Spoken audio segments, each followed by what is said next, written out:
Orang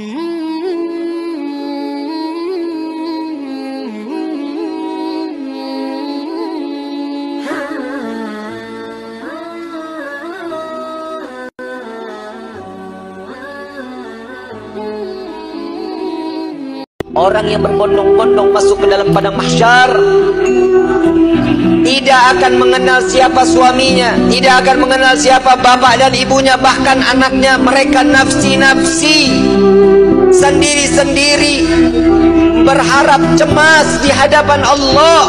Satu orang akan ditumpuk 1000 orang di atasnya.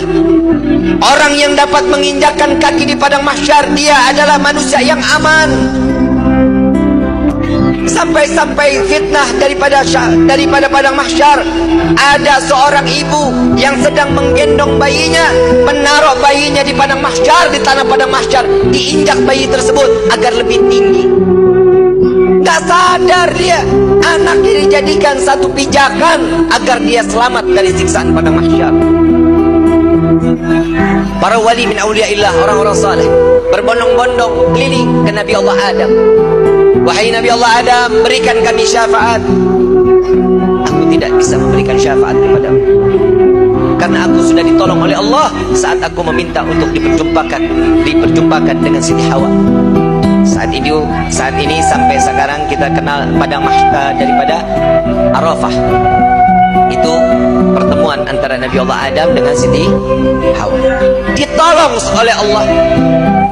Jalan lagi kepada Nabi Musa.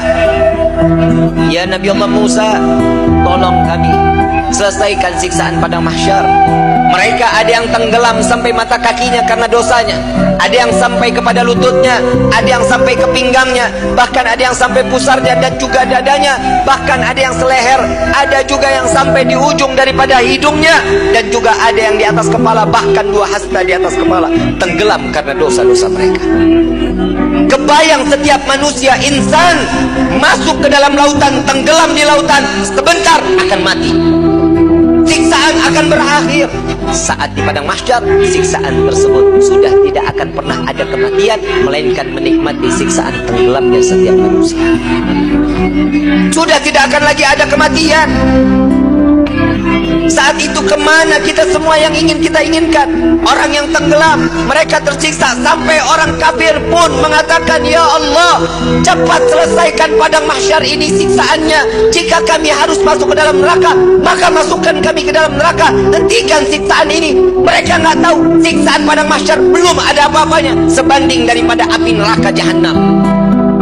Orang kafir semua tidak ada yang sanggup melaksanakan daripada siksaan padang mahsyar, memohon agar dihentikan.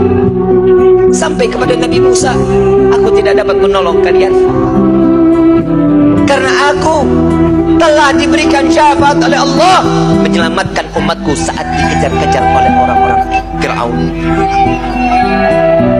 Coba kau ke Nabi Ibrahim, berangkat ke Nabi Ibrahim. Ya Nabi Allah Ibrahim, engkau adalah Khalil Allah. Sampaikan kepada Allah, selesaikan pada mahsyar ini. Aku tidak dapat memberikan syafaat kepada kalian karena aku telah ditolong oleh Allah saat aku dimasukkan ke dalam api Raja Namrud. Nafsi, nafsi, nafsi, nafsi. Sendiri, sendiri, sendiri, sendiri. Silahkan kau ke Nabi Isa. Sampai ke Nabi Isa. Ya Nabi Allah Isa, engkau adalah Ruhullah. Sampaikan kepada Allah agar berikan syafaat kepada kami, selesaikan siksaan pada mahsyar. Apa jawaban Nabi Allah Isa? Nafsi, nafsi, nafsi, nafsi. Aku tidak dapat menolong kalian karena Allah telah memberikan pertolongan kepadaku sampai aku diangkat ke langit kedua. Pergilah kau kepada Habibuna Muhammad SAW. Dia adalah kekasih Allah. Berbondong-bondong para aulia datang kepada Nabi SAW. Ya Rasulullah, berikan kami syafaat. Sebelum orang tersebut berbondong-bondong datang kepada Nabi, Nabi SAW sudah melihat mereka akan datang kepada Nabi. Nabi berjumpa dengan Allah. Nabi sujud kepada Allah. Ya Muhammad, angkat kepalamu.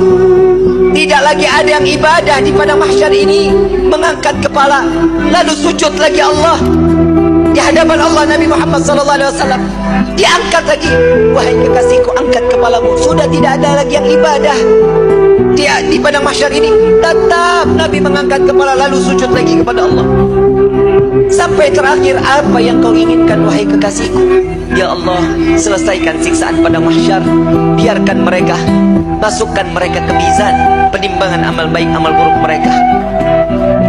Ya Muhammad, engkau meminta tanpa sujud kepadaku, aku akan memberikan apa yang kau inginkan. Nabi Muhammad SAW tanpa sujud, jika dia meminta kepada Allah, pasti akan dikabulkan. Dengan akhlak baginda Rasul SAW, beliau sujud, tahu beliau adalah seorang hamba yang pantasnya untuk sujud kepada Allah.